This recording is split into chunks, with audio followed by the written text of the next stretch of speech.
Port Qasim authority کے 1800 مزدوروں نے سینٹ کی میری ٹائمز افیئرز کی اسٹینڈنگ کمیٹی میں درخواست دے رکھی تھی۔ مزدوروں کا دعویٰ تھا کہ ہم گوڈی پر لوڈنگ اور ان لوڈنگ کا کام کرتے تھے۔ اتھارٹی نے پورٹ قاسم کو آٹومیٹک کر دیا، ہمارا کام بند ہو گیا، ہم بے روزگار ہو گئے۔ سینٹ پورٹ اتھارٹی کو ہمیں معاوضہ دینے کا حکم دے۔ یہ درخواست کمیٹی میں زیر سماعت تھی۔ کمیٹی کے سربراہ MQM پاکستان کے سینیٹر بیرسٹر سیف ہیں۔ 2 جنوری 2018 کو کمیٹی کا اجلاس تھا۔ پورٹ قاسم اتھارٹی کی طرف سے سیکریٹری محمد ثاقب پیش ہوئے۔ اجلاس میں ڈاک یارڈ لیبر یونین کے 2 نمائندے بھی موجود تھے۔ اجلاس شروع ہوا۔ پہلے لیبر یونین کے نمائندوں نے 10 منٹ کی پریزنٹیشن دی۔ یہ کمیٹی کو قائل کرنے کی کوشش کرتے رہے۔ پورٹ کے جدید نظام کی وجہ سے 1800 لوگوں کے گھروں کے چولہے بجھ گئے۔ اتھارٹی کو مزدوروں کو معاوضہ بھی دینا چاہیے اور انہیں کسی دوسری جگہ کھپانا بھی چاہیے۔ لیبر یونین کی پریزنٹیشن کے بعد سیکریٹری پورٹ قاسم اتھارٹی کی باری تھی۔ سیکریٹری محمد ثاقب نے کمیٹی کو بتایا کہ یہ لوگ پرائیویٹ مزدور ہیں، یہ گوڈی پر لوڈنگ اور ان لوڈنگ کا کام کرتے تھے۔ حکومت نے پورٹ کو آٹومیٹک کر دیا۔ جہازوں سے اب مشینوں کے ذریعے لوڈنگ اور ان لوڈنگ ہوتی ہے، لیکن یہ لوگ کہتے ہیں کہ ہمیں پورٹ میں بھی رکھا جائے اور ہمیں کام بھی دیا جائے اور معاوضہ بھی۔ یہ لوگ گولڈن ہینڈ شیک سکیم بھی چاہتے ہیں۔ یہ اتھارٹی کے لیے ممکن نہیں تھا، چنانچہ ہم نے انکار کر دیا۔ یہ سندھ ہائی کورٹ چلے گئے۔ ہائی کورٹ نے کمیشن بنایا۔ کمیشن نے لکھ کر دے دیا کہ اتھارٹی مزدوروں کو معاوضہ دینے کی پابند نہیں۔ ہائی کورٹ نے کمیشن کی رپورٹ پر بھی ان کی پٹیشن مسترد کر دی۔ یہ اس کے بعد کمیٹی میں آ گئے، لیکن کمیٹی ان کی درخواست انٹرٹین کرنے کی مجاز نہیں ہے۔ بیرسٹر سیف نے سیکریٹری سے پوچھا، کیا آپ ہائی کورٹ کا فیصلہ ساتھ لائے ہیں؟ سیکریٹری نے معذرت خواہانہ انداز سے جواب دیا، سر دست میرے پاس فیصلے کی کاپی موجود نہیں۔ بیرسٹر سیف نے سیکریٹری کو اگلی سماعت پر مصدقہ کاپی لانے کا حکم دیا اور اگلی درخواست کی سماعت شروع کر دی۔ سیکریٹری اور لیبر یونین کے نمائندے کمیٹی ٹیبل پر بیٹھ گئے۔ اگلی سماعت کراچی پورٹ ٹرسٹ سے متعلق تھی۔ ٹرسٹ کے چیئرمین نے پریزنٹیشن شروع کی اور کمیٹی کے ارکان نئی پریزنٹیشن کی طرف متوجہ ہو گئے۔ کمیٹی روم میں اچانک ٹھک کی آواز آئی اور مرکزی میز ہلنے لگی۔ تمام لوگ آواز کی طرف متوجہ ہو گئے۔ بیرسٹر سیف نے دیکھا کہ پورٹ قاسم اتھارٹی کے سیکریٹری محمد ثاقب کا بالائی دھڑ میز پر اوندا پڑا ہے۔ یہ دوڑ کر محمد ثاقب کے قریب پہنچے، انہیں میز سے اٹھایا اور فرش پر لٹا دیا۔ محمد ثاقب مکمل طور پر ساکت تھے۔ کراچی پورٹ ٹرسٹ کے چیئرمین دل کے مریض ہیں، یہ جیب میں ہنگامی ادویات رکھتے ہیں۔ یہ بھاگ کر محمد ثاقب کے پاس پہنچے، ان کی گردن چھو کر دیکھی، نبض ٹٹولی، دل پر کان لگایا، لیکن محمد ثاقب میں زندگی کی کوئی رمق موجود نہیں تھی۔ سینٹ کی ڈسپنسری پر کال کی گئی، ڈاکٹر فوراً پہنچ گئی۔ ڈاکٹر نے بھی معائنہ کیا، لیکن محمد ثاقب دنیا سے رخصت ہو چکے تھے۔ سینٹ کے چیئرمین رضا ربانی بھی موجود تھے۔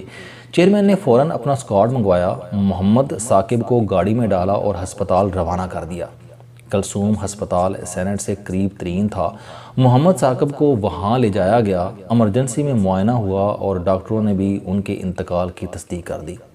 محمد ثاقب بٹگرام سے تعلق رکھتے تھے، لیکن یہ برسوں سے کراچی میں آباد ہیں۔ ان کے 9 بچے ہیں، 3 بیٹے اور 6 بیٹیاں۔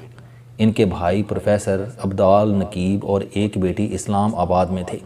یہ دونوں فوراً ہسپتال پہنچے۔ بیٹی اور بھائی نے تصدیق کی کہ یہ مکمل طور پر صحت مند تھے۔ یہ شوگر، دل اور بلڈ پریشر جیسے عارضوں سے بھی محفوظ تھے۔ یہ کوئی دوا استعمال نہیں کرتے تھے۔ ماضی میں انہیں کبھی ہارٹ اٹیک ہوا اور نہ ہی دل میں کسی قسم کی تکلیف ہوئی۔ یہ کمیٹی کی سماعت کے دوران بھی نارمل تھے۔ کمیٹی نے انہیں کسی قسم کی ٹینشن بھی نہیں دی۔ یہ نوکری اور گھر کے حالات کے دباؤ سے بھی محفوظ تھے اور عمر میں بھی زیادہ نہیں تھے۔ یہ 52 سال کے صحت مند انسان تھے۔ سینٹ کے کمیٹی روم میں بیٹھے بیٹھے انہیں ہارٹ اٹیک ہوا۔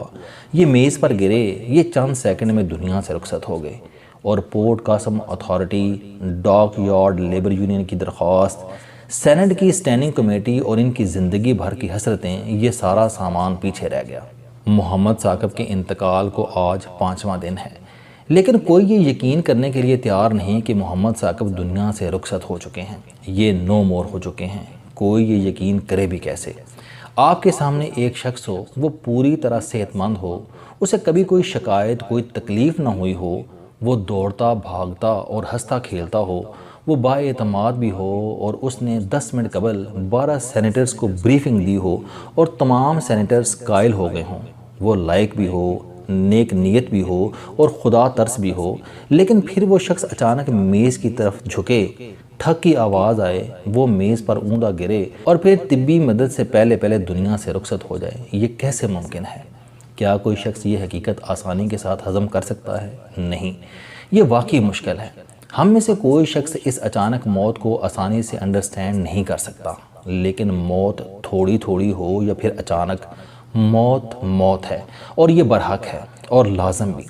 ہم میں سے کوئی شخص موت سے نہیں بچ سکتا، خواہ وہ محمد ثاقب ہو، رضا ربانی ہو یا پھر نواز شریف، عمران خان اور آصف علی زرداری ہوں۔ ہم خاک ہیں اور ہم جلد یا بعدیر خاک کا رزق بن جائیں گے، ہم مٹی میں سو جائیں گے۔ محمد ثاقب کی اچانک موت صرف موت نہیں تھی، یہ ہم جیسے سوئے ہوئے لوگوں کے لیے ویک اپ کال تھی۔ ہم روز حسرتوں کا یہی کھاتا لے کر اٹھتے ہیں، ہم سارا دن خدا کی اس زمین پر فرعون بن کر پھرتے ہیں، ہم اپنے ہاتھ، اپنی آنکھوں، اپنے حلق اور اپنے قلم سے لوگوں کو تکلیف دیتے ہیں، ہم اللہ کی دی ہوئی زندگی کو رسی بنا کر اللہ کے بندوں کی زندگی کا دائرہ تنگ کرتے رہتے ہیں اور پھر حسرتوں کی پوٹلی باندھ کر بستر پر ڈھیر ہو جاتے ہیں۔ ہم لوگ خوابوں کے شیخ چلی ہیں، ہمیں پل کی خبر نہیں ہوتی، لیکن ہم زندگی کے بہتے دریا پر خواہشوں کے پل باندھتے چلے جاتے ہیں۔ ہم اگلے لمحے میں ہیں یا نہیں ہم نہیں جانتے، لیکن ہم اپنے ارد گرد 1000 برس کا سامان ضرور اکٹھا کریں گے۔ ہماری خواہشیں ہمیشہ ہمارے قد سے بڑی ہوں گی، ہماری نفرتوں، ہماری قدورتوں اور ہماری منافقتوں کا بوجھ بھی ہمیشہ ہم سے زیادہ ہوتا ہے، اور پھر کسی دن یہ کشتی اس بوجھ تلے دب جاتی ہے، یہ ڈوب جاتی ہے اور ہم بلبلے کی طرح پھٹ کر کائنات کی وسعتوں میں گم ہو جاتے ہیں، لیکن پیچھے رہ جانے والے اس کے باوجود سبق نہیں سیکھتے۔ یہ اس کے باوجود اپنی چھوٹی سی جھولی میں کوہ ہمالیہ بھرنے کی جستجو نہیں چھوڑتے، یہ اللہ کی یہ زمین فتح کرنے چلے جاتے ہیں۔ ہم کون ہیں، ہم کہاں سے آئے ہیں اور ہم کہاں چلے جائیں گے؟ کیا ہم نے کبھی سوچا ہم میں سے پہلے یہاں کون تھا اور ہمارے بعد یہاں کون ہوگا؟ کیا ہم نے کبھی یہ جاننے کی کوشش کی محمد ثاقب جیسے صحت مند لوگ ہمارے درمیان اچانک کیسے نکل جاتے ہیں؟ یہ وہ فائلیں تک کیسے لاوارث چھوڑ جاتے ہیں جنہیں یہ زندگی بھر موسٹ امپورٹنٹ اور موسٹ سیکرٹ سمجھ کر سینے سے لگائے پھرتے ہیں، اور جو کسی بھی شخص کو یہ ہماری ذمہ داری نہیں کہہ کر زندہ درگور کر دیتے ہیں۔ یہ کہاں سے آتے ہیں اور یہ کہاں چلے جاتے ہیں، اور ان کی جگہ نئے محمد ثاقب کیسے لے لیتے ہیں اور یہ موجودہ بن کر سابق کی کرسی پر کیسے بیٹھ جاتے ہیں؟ ہم نے کبھی سوچا؟ ہم نے کبھی نہیں سوچا، اور ہم کبھی نہیں سوچیں گے۔ کیوں؟ کیونکہ انسان خسارے کا سوداگر ہے اور خسارے کے سوداگر زیادہ نہیں سوچا کرتے، یہ پردے کے پیچھے جھانکنے کی بے وقوفی نہیں کیا کرتے، یہ بس اپنے پاؤں میں حسرتوں کے چپو باندھ کر آگے آگے اور آگے چلتے چلے جاتے ہیں، اور یہ پیچھے مڑ کر نہیں دیکھتے۔ آپ بھی اگر محمد ثاقب ہیں، آپ بھی اگر طاقتور ہیں اور آپ بھی اگر صحت مند ہیں، تو آپ بھی جان لیں آپ بھی کسی دن یوں ہی چلتے چلتے سابق ہو جائیں گے۔ آپ کو بھی چکر آئے گا، آپ کا سر بھی میز سے ٹکرائے گا اور آپ کی روح بھی چند لمحوں میں وجود کے پیرہن سے باہر آ جائے گی۔ آپ بھی مٹی کا ڈھیر ہو کر ہسپتال کے کسی ٹھنڈے اسٹریچر پر پڑے ہوں گے۔ چنانچہ زندگی کا جو لمحہ مل رہا ہے اسے غنیمت سمجھ لیں، جو سانس آ رہی ہے اسے انعام جان لیں، جو پا لیا ہے اسے انجوائے کر لیں، جو نہیں مل سکا اسے قدرت کا فیصلہ سمجھ کر قبول کر لیں، جو درخواست سامنے پڑی ہے اس سے انصاف کر لیں، مانگنے والے کو دے دیں، بھاگنے والے کو بھاگنے دیں، معافی مانگنے والے کو معاف کر دیں، لڑنے والے کو سلام کر کے آگے نکل جائیں، اور توبہ کرتے رہیں اور شکر بجا لاتے رہیں، اور زندگی کا ہر مثبت کام آج کریں اور منفی کو کل پر ٹال دیں۔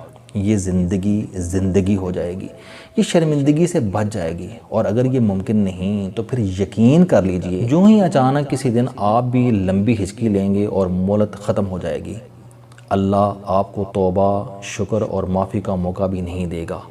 آپ بیٹھے بیٹھے لیٹ جائیں گے، آپ بھی محمد ثاقب سے محمد ثاقب مرحوم ہو جائیں گے، آپ بھی پہیلی بن کر دنیا سے رخصت ہو جائیں گے۔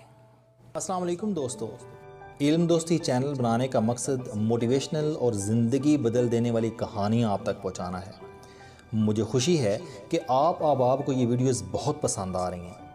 کوئی بھی شخص جو مایوسیوں میں گھرا ہو یا کوئی بھی شخص جو اپنی زندگی مثبت انداز سے گزارنا چاہتا ہے، اس کے لیے یہ چینل لائف چینجنگ ثابت ہوگا۔ میرا دعویٰ ہے کہ کوئی بھی شخص اگر اس چینل کی ویڈیوز دیکھ اور سن لے گا تو اس کی زندگی بدل جائے گی۔ اگر آپ کو یہ چینل پسند آئے تو اسے سبسکرائب کرنا نہ بھولیں تاکہ ہر نئی آنے والی ویڈیو آپ تک پہنچ سکے۔ اس ویڈیو کو دوسروں تک ضرور پہنچائیں کیونکہ یہ صدقہ جاریہ ہے۔